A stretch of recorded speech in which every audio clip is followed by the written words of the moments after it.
স্পষ্ট কথা মুখ্যমন্ত্ৰী হিমন্ত বিশ্ব শৰ্মা ডাঙৰীয়া যি দানৱীয় কায়দাৰে যি অমানৱীয়ভাৱে ধুবুৰী জিলাত উচ্ছেদ কৰি গ'ল আদানীৰ কাৰণে ইয়াৰ পাপৰ ফল কিন্তু মুখ্যমন্ত্ৰী ডাঙৰীয়া ভুগিব লাগিব। মুখ্যমন্ত্ৰী ডাঙৰীয়াৰ পৰা আপোনালোকে দেখিছে যি আৱেগিক পৰিৱেশ মানুহৰ যি কান্দনৰ ৰোল মুখ্যমন্ত্ৰীৰ পৰা এটাই বস্তু বিচাৰিছে যে আমাৰ ভূমি দিব লাগে। এই মানুহখিনি একো বিচৰা নাই মুখ্যমন্ত্ৰীৰ পৰা। মুখ্যমন্ত্ৰী ডাঙৰীয়াক মই ধৰ্ণাস্থলীৰ পৰা এটা আহ্বান জনাইছোঁ, আপোনাৰ তিল মানুহ যদি মানৱতা আছে, তিল মানুহ যদি হৃদয় আছে, এই আপুনি আদানীৰ কাৰণে আপুনি যি এই মানুহখিনিক বেঘৰ কৰিলে ধুবুৰী জিলাৰ চিৰাগুটাত, এই মানুহখিনিক আপুনি মাটি দিয়াৰ ব্যৱস্থা গ্ৰহণ কৰক।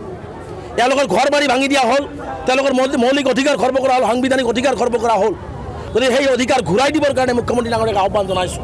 অন্যথাই মুখ্যমন্ত্ৰী ডাঙৰীয়া আন্দোলনৰ সন্মুখীন হ'বই, অসমৰ মুখ্যমন্ত্ৰীয়ে আন্দোলনৰ সন্মুখীন হ'বই, কিন্তু ৰাজনৈতিকভাৱে কিন্তু পাপৰ ফল মুখ্যমন্ত্ৰীয়ে ভুগিব লাগিব, এই চৰকাৰখনে ভুগিব লাগিব, এইটো স্পষ্ট।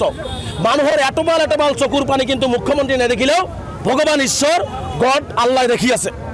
গতিকে এই এটোপাল এটোপাল চকুৰ পানীৰ হিচাপ কিন্তু এই বিজেপি চৰকাৰৰ পৰা ৰাইজেতো ল'বই, নেদেখাজনেও ল'ব। কিন্তু আজি মুখ্যমন্ত্ৰী কয় জাতি মাটি ভেটি অসমীয়া জাতি, মই স্পষ্টকৈ কৈছোঁ অসমৰ ৰাইজে বুজি পাব শদিয়াৰ পৰা ধুবুৰীলৈকে 10 বছৰ পিছত 20 বছৰ পিছত বুজি পাব যে অসমৰ মুখ্যমন্ত্ৰী জাতি মাটি ভেটি আৰু অসমীয়া জাতি গঠন প্ৰক্ৰিয়াত মুখ্যমন্ত্ৰী ডাঙৰীয়া যে মিছাৰ আশ্ৰয় লৈ চতুৰাৰিলে যে অসমখনক কেৱল মাত্ৰ হিন্দু আৰু মুছলমান কৰি থৈ যাব বিচাৰিছে, এইটো আজি নুবুজিলেও 10 বছৰ পিছত বুজিব।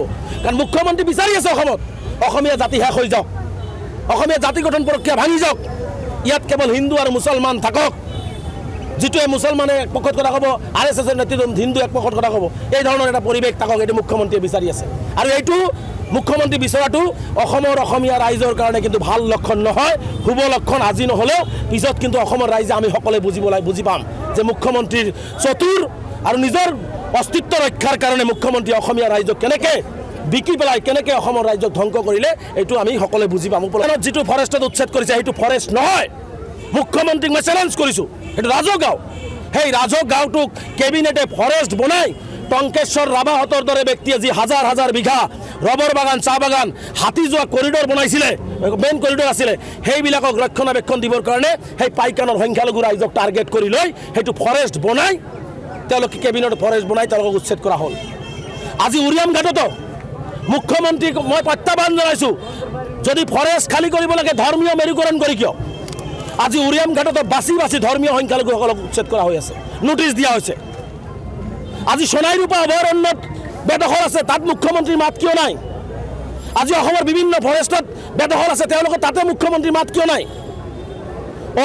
সংখ্যালঘু ৰাইজ দুৰ্বল, সংখ্যালঘু ৰাইজক মাৰি কাটি শেষ কৰিব পৰা যায়, গুলি কৰি শেষ কৰিব পৰা যায়। মুখ্যমন্ত্ৰীক স্পষ্টকৈ কৈছোঁ, আপুনি পুলিচ দি মাৰি গুলি কৰিও আপুনি অৰ্থনৈতিক মানুহখিনিক পংগু কৰি পেলালেও আপুনি অসমৰ সংখ্যালঘু ৰাইজক অসমৰ মানচিত্ৰৰ পৰা আপুনি শেষ কৰিব নোৱাৰে। কাৰণ আমি এইখন অসমৰে বাসিন্দা, এইখন ভাৰতবৰ্ষৰ নাগৰিক, ইয়াৰে অসমীয়া, তেওঁৰ যিমান অধিকাৰ আছে আমাৰ সংখ্যালঘু এই সাধাৰণ খাটি খোৱা শ্ৰমিকৰ সমান এই অধিকাৰ এইখন অসমত আমাৰ সংবিধানে আমাক দিছে। গতিকে এই মুহূৰ্তত গণতন্ত্ৰ সংকটত, সংবিধান সংকটত, গতিকে মই অসমবাসী ৰাইজক পুনৰবাৰ আহ্বান জনাইছোঁ যে হিমন্ত বিশ্ব শৰ্মা ডাঙৰীয়াৰ ৰাজনৈতিক কুচক্ৰান্তৰ পাখা খেলত আবদ্ধ নহয় আমি সকলোৱে মিলিজুলি এই ধৰণৰ অমানৱীয় অত্যাচাৰ বন্ধ কৰিব লাগে। আৰু আজি ধৰ্ণাস্থলীৰ পৰা আমি দাবী উত্থাপন কৰিছোঁ, যিসকলৰ ভূমি নাই, ভূমিহীন মানুহ, তেওঁলোকক ভূমি দিয়াৰ ব্যৱস্থা গ্ৰহণ কৰিব লাগে। আৰু চৰকাৰে যদি ক'ৰবাত ভূমি ল'ব লগা আছে, আমি কৈছোঁ উচ্ছেদ বিৰোধী আমি নহয়, কিন্তু আলোচনাৰ জৰিয়তে মুখ্যমন্ত্ৰী পিছফালেদি পুলিচ লগাই গুলি কৰি কিয়? মুখ্যমন্ত্ৰী আগেদি সন্মুখেদি আহি আলোচনা কৰি ভূমিহীন মানুহক ভূমি দিয়াৰ ব্যৱস্থা গ্ৰহণ কৰক। 30 লাখতকৈ অধিক মানুহ ব্ৰহ্মপুত্ৰৰ কবলত গৃহহীন হৈছে, 20 লাখতকৈ অধিক বিঘা মাটি সংখ্যালঘু ৰাইজৰ ব্ৰহ্মপুত্ৰৰ কবলত আছে। সেই মানুহখিনি থাকিব ক'ত? জীয়াই থকাৰ তো অধিকাৰ লাগিব, তেওঁলোকে থাকিব লাগিব। সেইকাৰণে ক'তবা তেওঁলোকে চৰকাৰী মাটিত আশ্ৰয় লৈছে। তাৰ কাৰণে কি হিমন্ত বিশ্ব শৰ্মাক সকলো অধিকাৰ দিয়া হৈছে নেকি? তুমি গুলি কৰা, মাৰি খেদি পঠাই দিয়া, এইবোৰ মুখ্যমন্ত্ৰী ডাঙৰীয়া বন্ধ কৰক। কিছুমান সংগঠনৰ নেতাক নমাই দিছে, সাম্প্ৰদায়িক হিংসা বিদ্বেষ বিয়পাই সাধাৰণ শ্ৰেণী মানুহক ৰাস্তাত কাণত ধৰাই গাড়ী চেক কৰাই এটা অপ্ৰীতিকৰ পৰিস্থিতি নগাঁও আৰু কলিয়াবৰত কৰি আছে। গতিকে মুখ্যমন্ত্ৰী আৰু নগাঁও জিলা আয়ুক্ত আৰু আৰক্ষী অধীক্ষকগৰাকীয়ে নগাঁৱত কি গুণ্ডা নমাই দিছে নেকি? চৰকাৰে একফালে যে অন্যায় কৰি আছে, গুলি কৰি আছে, অত্যাচাৰ কৰিছে, তাৰপিছতো কিছুমান মাংস নোহোৱা সংগঠনৰ নেতাক ফিল্ডত নমাই দি, হিয়াল দত্তৰ দৰে ৰাজনৈতিক নেতাবিলাকক ফিল্ডত নমাই দি পেলাই তেওঁলোকে অসমখনক কি কৰিব বিচাৰিছে মুখ্যমন্ত্ৰী ডাঙৰীয়াই?